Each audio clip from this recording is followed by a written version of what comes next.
দেশের দ্বিতীয় বৃহত্তম সমুদ্র বন্দর মোংলায় আমদানি রপ্তানি রিকন্ডিশন গাড়ির আমদানি বেড়েছে। মোংলা বন্দরের উপর সচিব মোহাম্মদ মাকরুজ্জামান জানান, 2025-26 অর্থ বছরের শুরুতেই বেড়েছে আমদানি।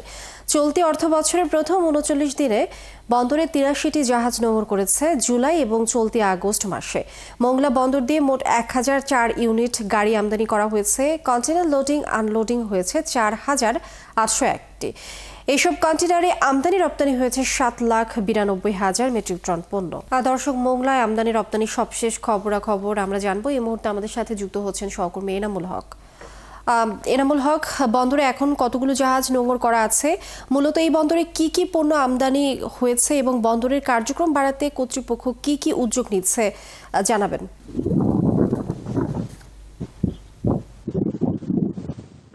লিনিয়া, আপনি জানেন মোংলা বন্দর হচ্ছে বাংলাদেশের দ্বিতীয় বৃহত্তম সমুদ্র বন্দর। এই সমুদ্র বন্দরটি কিন্তু এক সময় কিন্তু আউটার বার এবং ইনার বারের যে মূল চ্যানেল, সেই চ্যানেল ড্রেজিং এর কারণে কিন্তু এই চ্যানেলটি বন্ধ হয়ে গিয়েছিল।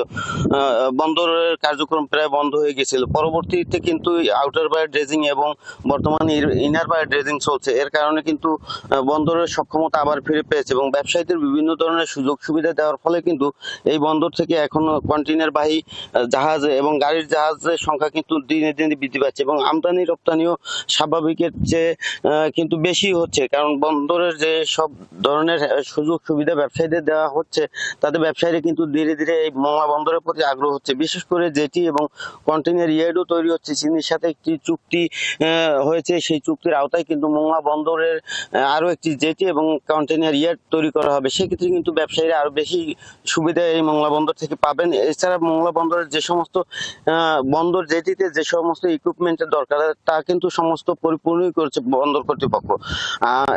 এছাড়াও কিন্তু মোংলা বন্দরের সাথে রেল সংযোগের যে একটা বিষয় ছিল, সেটিও কিন্তু ইতিমধ্যে রেল সংযোগ মোংলা বন্দরের সাথে হয়েছে।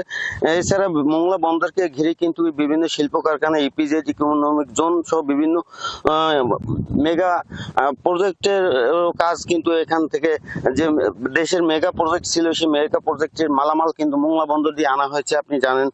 এছাড়াও ইতিমধ্যে গত মাসে কিন্তু আপনার নৌ পরিবহন উপদেষ্টা কিন্তু মোংলা বন্দর ঘুরে গিয়েছেন। তিনি কিন্তু তখন জানিয়েছেন যে মোংলা বন্দরকে একটি আরো গতিশীল আধুনিক বন্দর হিসেবে গড়ে তোলা হবে। এছাড়া কিন্তু যে এনবিআর চেয়ারম্যান, তিনিও কিন্তু গত মাসে এখানে ঘুরে গিয়েছেন। তিনি জানিয়েছেন যে এখন রিকন্ডিশন গাড়ির 55% কিন্তু মোংলা বন্দর দিয়ে আমদানি হয়, এটিকে তারা 100% উন্নীত করবেন।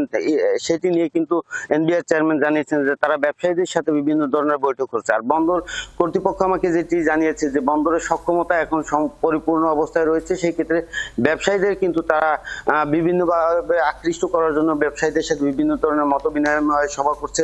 বিশেষ করে ঢাকার যে এছাড়াও পদ্মা সেতুর সুবিধায় কিন্তু এই বন্দর উপভোগ করছে।